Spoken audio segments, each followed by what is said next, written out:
is 5 Live Breakfast. Your call.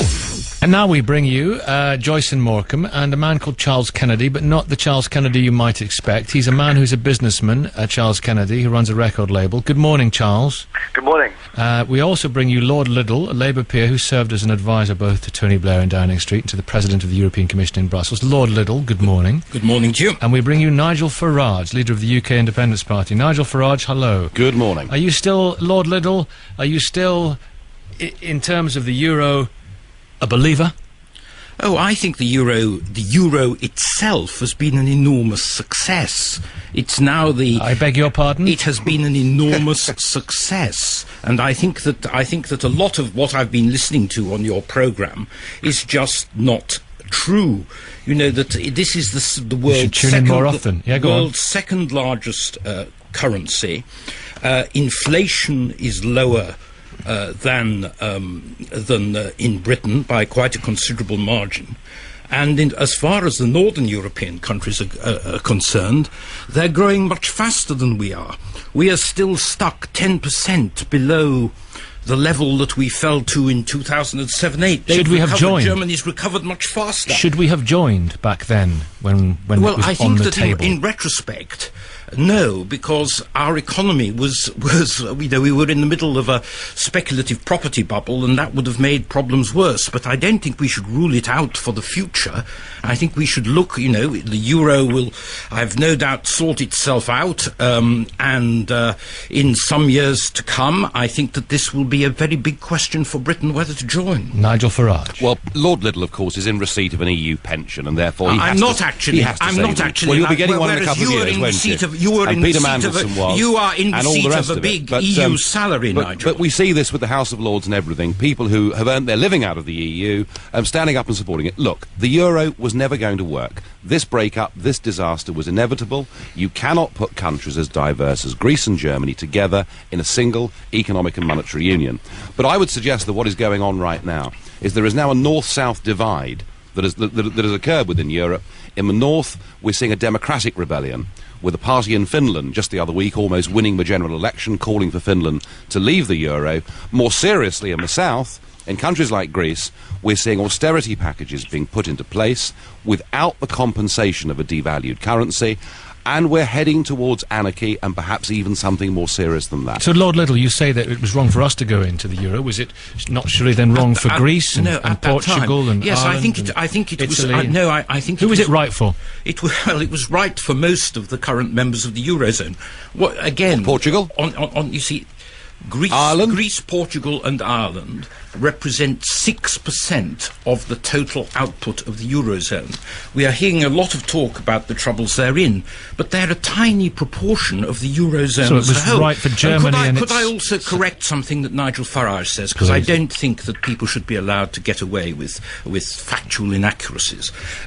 He says that the Eurosceptic Party almost won the Finnish election. In fact, they got 21%. Yeah, and the winners, what did the winners get, Roger? The winners got 1% more. They came within 1% of winning the general election. The Finnish government is a coalition of When parties. will you stop lying to people? I'm not lying. There is a huge rebellion taking place across the north of Europe, and the people of the north and south of Europe are saying, we don't want this economic and monetary union. We do not want our lives dictated to by unelected bureaucrats and bankers. This is just not the case. If you look at Germany, Mrs. Merkel has said that if the euro fails, Europe fails, and Europe is essential to Germany, and she has just had the strong backing of the main opposition party, the Social Democratic Party, for whatever measures she wishes to take to sort out the euro crisis. Okay. It is this, I mean, that what we are being told here is just not the case, the reality. Let's go to our caller. Let's go to our callers. Mrs. Merkel, I used to love that programme. Joyce and Morecambe, what would you like to say? Yeah, just one straight answer to one straight question. If this is not a dictatorship, why have we, the British public, not been allowed a referendum? Quite right. Charles, should we have been allowed a referendum on this? Should we have been granted the opportunity to have our say? Charles? Yeah, yes, possibly. I've been listening with great interest, and I think the euro may be flawed, but meanwhile it exists, and I think it's actually of great benefit. I mean, we can't return to a world where, for instance, in my industry, where you've got a touring rock band, who are having to, like the old days where you couldn't swing a cat without it going through a bureau de change. I mean, but they've never asked us. Nobody has ever asked us. Yes. We didn't give permission to be put in this position. Yes, you did. We voted 2-1 in 1975 in favour of membership. We did not vote for this. We did not vote for this dictatorship. Well, it's not and I'll tell you dictatorship. what, I'm a 55-year-old woman, and I would get on the streets and fight to get rid of this. Would you? I hate it. You'd fight to get rid of it? I would fight to get rid of it. What do you hate about it? Everything. I hate the dictatorship, I hate the freeloading MEPs, all the little niggly things, all these stupid laws they're bringing in. You can't have so much jelly on a pork pie. What the hell has it got to do with them, what I want to put into my body? Charles Kennedy, why is it a good thing? Because it's... Have I blown your legs off? Am I talking common sense? No, I haven't heard a specific example of why it's bad, actually. The countries are going into meltdown, man. I'm a working woman, I'm a taxi driver, and I can see it, and if you're the politicians and you can't see it, then God help us Well all. done, Joyce. Well done, Joyce. The voice of sanity, the voice of reason. This talk of sort of creeping sovereignty, I mean, I'm a big fan of the USA, but I mean, would we have gone to war in Iraq if it wasn't for the USA? You better go and ask Tony Blair about that. Maybe he'll send his son to an illegal war to be cannon fodder. But you're right. But that wasn't a product of creeping sovereignty from Brussels. I would argue, possibly from the other direction. Listen, they're all in it together. The working man and woman on the street know what's going on. The immigration problem, we've never, ever, not one person, not one politician has took this on head on. I'm on the streets now, and there's more Polish than there's English. They're trying to ethnically cleanse the English, as far as I can see, because apparently we're not a race. Well, I'm sorry, my family go back to pre-Guy Fawkes.